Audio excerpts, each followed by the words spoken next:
Bienvenue dans cette étude de Genèse à Apocalypse. Nous voici au mont Sinaï, moment décisif où l'Éternel donne les 10 commandements à son peuple. Exode 20 versets 1 à 21. Alors Dieu prononça toutes ces paroles, en disant, « Je suis l'Éternel, ton Dieu, qui t'ai fait sortir du pays d'Égypte, de la maison de servitude. » Remarquez, Dieu se présente d'abord comme libérateur, ensuite comme législateur. Il établit d'abord la relation, puis les responsabilités.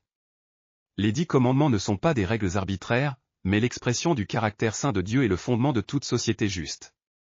Ils révèlent comment vivre en alliance avec le Créateur et en harmonie avec nos semblables. Explorons les détails souvent négligés. Premièrement, l'ordre des commandements révèle une structure divine, les 4 premiers concernent notre relation avec Dieu, les 6 suivants nos relations humaines. Deuxièmement, le commandement du sabbat est remarquablement inclusif, il mentionne explicitement les étrangers, les serviteurs et même les animaux. Troisièmement, observez la réaction du peuple au verset 18, tout le peuple entendait les tonnerres et le son de la trompette.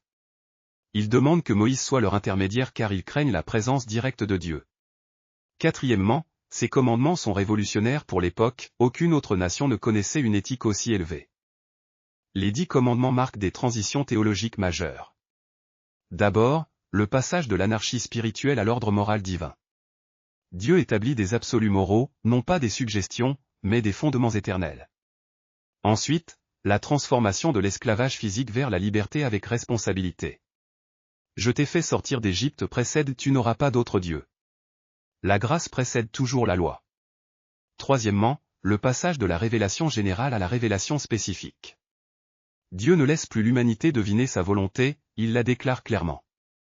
Enfin, l'établissement d'une relation d'alliance personnelle plutôt qu'un simple contrat légal. Nos témoins animaux observent cette révélation divine avec émerveillement. Du haut des cieux, je vois Dieu établir l'ordre parfait. Chaque commandement révèle sa sainteté. Même nous, les animaux, sommes inclus dans le repos du sabbat. Quelle bonté divine! Ces lois protègent l'innocent et révèlent le cœur de Dieu. Pourquoi les humains résistent-ils à tant de sagesse? Ils ont reçu une révélation que nous n'avons pas, la connaissance explicite de la volonté divine. Et pourtant, ils demandent un intermédiaire. Ils craignent la proximité de leur Créateur. Un jour viendra où la loi sera écrite dans les cœurs, non plus sur la pierre.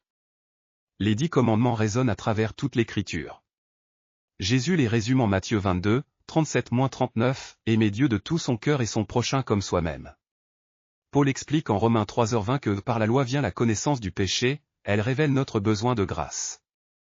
Hébreux 12 contraste le mont Sinaï terrifiant avec le mont Sion de la Nouvelle Alliance. Jérémie 31, 33 prophétise le jour où Dieu écrira sa loi dans nos cœurs. Ces commandements pointent vers Christ, le seul qui les a parfaitement accomplis et qui nous donne son esprit pour marcher selon ses voies. Comment appliquer cette révélation aujourd'hui? Premièrement, reconnaissons Dieu comme notre libérateur avant de chercher à obéir. La grâce précède toujours les œuvres. Deuxièmement, comprenons que les commandements divins ne limitent pas notre liberté, ils la protègent et la dirigent. Troisièmement, intercédons pour que les principes divins soient respectés dans nos sociétés. Quatrièmement, permettons au Saint-Esprit d'écrire ses lois dans nos cœurs selon la promesse de la Nouvelle Alliance. Les 10 commandements demeurent le fondement moral de toute civilisation juste et reflètent le caractère éternel de notre Dieu saint. Prions ensemble. Père Céleste, merci de t'être révélé à nous non comme un tyran, mais comme notre libérateur aimant. Aide-nous à comprendre que tes commandements sont des expressions de ton amour et de ta sagesse. Écris ta loi dans nos cœurs par ton Saint-Esprit. Donne-nous la grâce d'obéir non par contrainte, mais par reconnaissance pour ton salut. Que nos vies reflètent ta sainteté et que nos sociétés soient fondées sur tes principes éternels. Nous te prions au nom de Jésus, qui a accompli parfaitement ta loi pour nous. Amen. Continuez à méditer sur cette révélation divine et à intercéder pour son application dans nos temps. À bientôt pour la suite de notre voyage de Genèse à Apocalypse. Abonnez-vous pour plus de contenu d'études bibliques.